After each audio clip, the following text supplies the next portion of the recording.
Assalamualaikum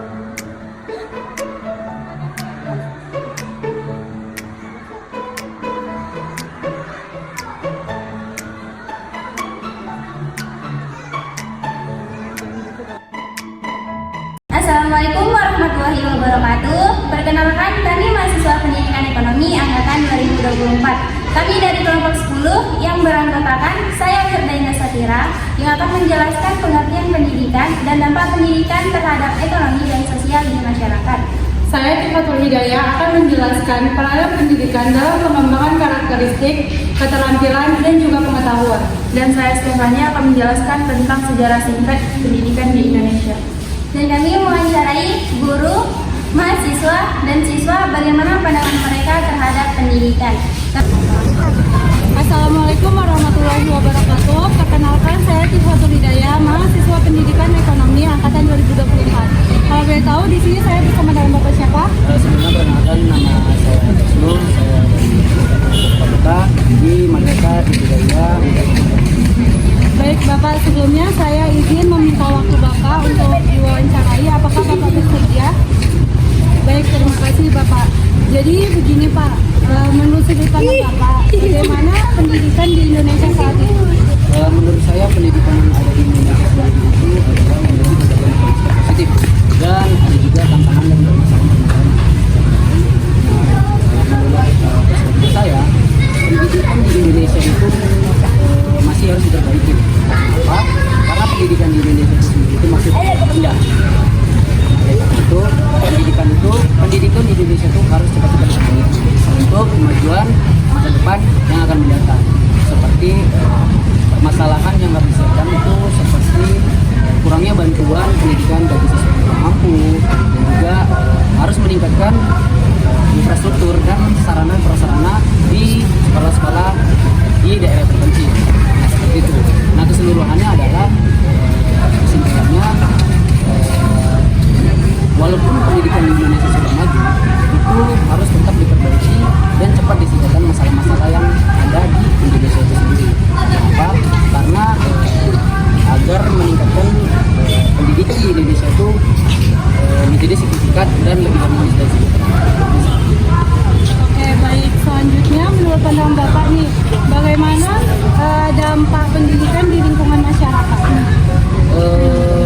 Pendidikan bagi dampak untuk masyarakat itu sendiri itu sangat positif, seperti secara sosial, ekonomi maupun budaya. Nah, sepertinya pertama itu mampu meningkatkan kualitas hidup, terus kedua meningkatkan kemiskinan, kriminalitas, juga mampu meningkatkan dan pertumbuhan ekonomi. Yang keempat, mampu meningkatkan sosialisasi dan sosialitas dalam berdemokrasi.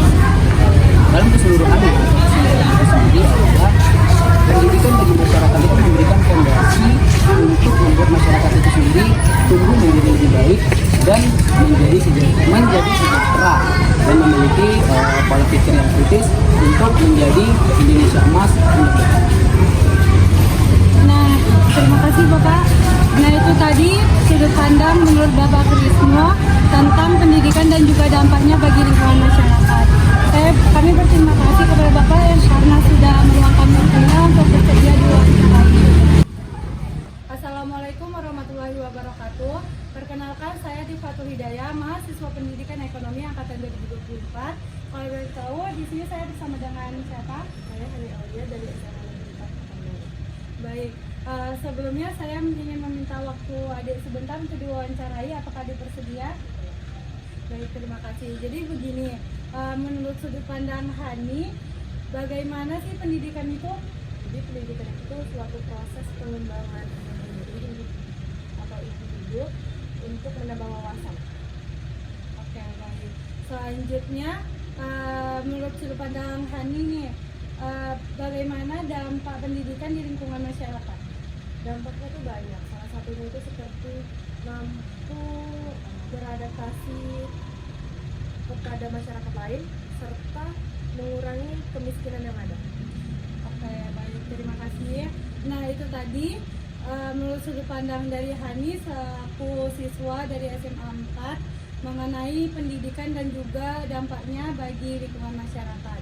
Terima kasih karena sudah meluangkan waktunya untuk bersedia diwawancarai. Saya akhiri, wassalamualaikum warahmatullahi wabarakatuh. Assalamualaikum warahmatullahi wabarakatuh. Perkenalkan, saya Wirda Indah Sabira, mahasiswa Pendidikan Ekonomi angkatan 2024. Di sini saya bersama Dela Delvira, mahasiswa Pendidikan Matematika angkatan 2024. Halo Dela. Halo. Bagaimana pandangan Dela terhadap pendidikan? Menurut saya pendidikan sebagai proses pengembangan diri yang dimana kita mempunyai kemampuan untuk berpikir kritis dan wawasan yang dapat diterapkan di kehidupan nyata, bukan hanya sekedar teori saja. Oke, baik. Menurut Dela, bagaimana peran pendidikan dalam masyarakat? Menurut saya pendidikan punya peran penting dalam masyarakat. Yang pertama, pendidikan dapat meningkatkan kualitas diri seseorang, dan yang kedua, pendidikan dapat membentuk karakter dan diri seseorang seperti kejujuran, tanggung jawab, dan toleransi. Oke, terima kasih Dela.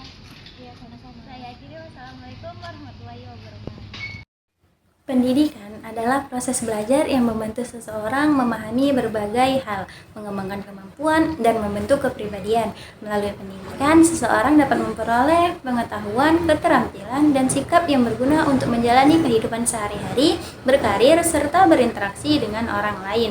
Bapak Pendidikan Nasional Indonesia, Ki Hajar Dewantara, mendefinisikan bahwa arti pendidikan yaitu tuntutan di dalam hidup tumbuhnya anak-anak. Adapun maksudnya, pendidikan menuntut segala kekuatan, kodrat yang ada pada anak-anak itu, agar mereka sebagai masyarakat dapatlah mencapai keselamatan dan kebahagiaan setinggi-tingginya. Pendidikan adalah sebuah proses humanisme yang selanjutnya dikenal dengan istilah memanusiakan manusia. Dari kedua yaitu dampak pendidikan terhadap ekonomi dan sosial di masyarakat. Yang pertama, dampak ekonomi. Yang pertama ada mengurangi tingkat kemiskinan. Pendidikan yang baik dapat membuka peluang kerja yang lebih baik sehingga membantu masyarakat meningkatkan pendapatan dan keluar dari lingkaran kemiskinan. Yang kedua ada peningkatan pendapatan. Orang dengan tingkat pendidikan lebih tinggi cenderung memiliki kesempatan untuk memperoleh pendapatan yang lebih besar yang dapat berdampak positif pada kualitas hidup dan daya beli masyarakat. Yang kedua yaitu dampak sosial. Yang pertama, meningkatkan kesehatan dan kesejahteraan. Orang yang berpendidikan cenderung memiliki pengetahuan yang lebih tentang kesehatan, gizi, dan praktik hidup sehat, yang mengarah pada peningkatan kesehatan diri dan keluarga. Pendidikan juga berperan dalam menurunkan angka kematian ibu dan anak, serta mencegah penyakit menular. Yang kedua, meningkatkan inovasi dan pertumbuhan ekonomi. Masyarakat yang berpendidikan memiliki keterampilan untuk beradaptasi dengan perubahan teknologi dan kebutuhan pasar yang terus berkembang, sehingga berkontribusi pada pertumbuhan ekonomi. Yang ketiga, mengurangi pengangguran. Orang yang memiliki pendidikan yang tinggi cenderung memiliki lebih banyak peluang kerja dibandingkan yang tidak berpendidikan.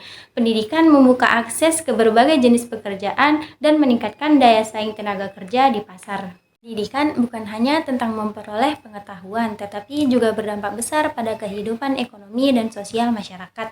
Dengan pendidikan yang baik, kualitas hidup masyarakat meningkat, ekonomi lebih stabil, dan hubungan sosial yang harmonis bisa terwujud. Karena itu, investasi dalam pendidikan sangat penting bagi pembangunan masyarakat dan negara. Pendidikan berperan krusial dalam pengembangan karakter, keterampilan, dan juga pengetahuan individu. Adapun peranan pendidikan dalam pembentukan karakter individu bisa melalui beberapa tahap, yaitu yang pertama ada melalui nilai etika dan juga moral, mengajarkan pentingnya kejujuran, rasa tanggung jawab, dan juga rasa hormat. Yang kedua, empati dan kerjasama, mendorong siswa untuk memahami dan menghargai perasaan orang lain, serta bekerja sama dalam kelompok. Yang ketiga, ada kedisiplinan, membantu siswa belajar tanggung jawab dan juga mengelola waktu. Selanjutnya ada peranan pendidikan dalam mengembangkan keterampilan yang diperlukan dalam dunia kerja. Seperti yang pertama, keterampilan teknis, yaitu menyediakan pelatihan dalam bidang tertentu seperti teknologi, informasi, ilmu pengetahuan, dan juga seni. Yang kedua, ada keterampilan lunak, mengajarkan keterampilan interpersonal seperti komunikasi, kepemimpinan, dan pemecahan masalah. Yang ketiga ada kewirausahaan, mendorong kreativitas dan inovasi melalui program-program yang mendukung jiwa kewirausahaan. Kemudian itu ada peranan pendidikan dalam memperluas pengetahuan individu, yaitu melalui yang pertama kurikulum akademik, memberikan dasar pengetahuan di berbagai disiplin ilmu seperti matematika, sains, bahasa, dan juga sejarah. Yang kedua, ada pembelajaran berbasis proyek, mengintegrasi teori dengan praktek untuk meningkatkan pemahaman pada siswa tersebut. Yang ketiga, ada pendidikan berkelanjutan, mendorong pembelajaran sepanjang hayat agar individu merasa relevan dengan perkembangan zaman sekarang ini. Nah, dengan pendekatan yang menyeluruh dalam 3 aspek ini, pendidikan dapat menciptakan individu yang tidak hanya cerdas secara akademis, tetapi juga memiliki karakter yang baik dalam keterampilan dan siap pakai di dunia kerja. Perkenalkan, nama saya Stefani. Saya akan menjelaskan tentang sejarah singkat pendidikan di Indonesia. Pendidikan di Nusantara sudah ada sejak zaman Hindu sampai Buddha, di mana pengetahuan diturunkan secara turun-temurun dalam masyarakat dan keluarga. Namun, sistem pendidikan formal baru benar-benar dimulai pada masa penjajahan Belanda. Belanda mendirikan sekolah-sekolah di Indonesia, tapi tujuan utamanya adalah untuk mencetak tenaga kerja yang terampil bagi kepentingan kolonial. Pendidikan pada masa itu sangat terbatas dan lebih banyak dinikmati oleh kalangan pribumi tertentu. Setelah Indonesia merdeka, pendidikan menjadi salah satu prioritas utama. Pemerintah berupaya membangun sistem pendidikan nasional yang lebih merata dan demokratis. Kualitas pendidikan seperti membangun sekolah-sekolah baru, menyediakan fasilitas belajar, dan mencetak guru-guru yang berkualitas. Ada beberapa perkembangan pendidikan di Indonesia, yaitu pertama, zaman Hindu sampai Buddha, yaitu pendidikan berbasis keluarga dan masyarakat. Kedua, zaman kolonial, yaitu pendidikan formal mulai diperkenalkan namun terbatas. Yang ketiga, masa kemerdekaan, yaitu pendidikan menjadi prioritas, dibangun sistem pendidikan nasional. Lalu, masa modern, yaitu di mana pendidikan terus berkembang mengikuti perkembangan zaman, munculnya inovasi dan tantangan baru. Sejarah pendidikan di Indonesia adalah cerminan perjalanan bangsa ini dari masa lalu hingga sekarang. Pendidikan terus mengalami dinamika dan perubahan. Tantangan di masa depan tentu masih banyak, namun semangat untuk terus belajar dan meningkatkan kualitas pendidikan harus tetap kita jaga. Jadi intinya sejarah pendidikan di Indonesia itu panjang dan menarik. Dari dulu sampai sekarang, pendidikan selalu jadi kunci untuk kemajuan bangsa.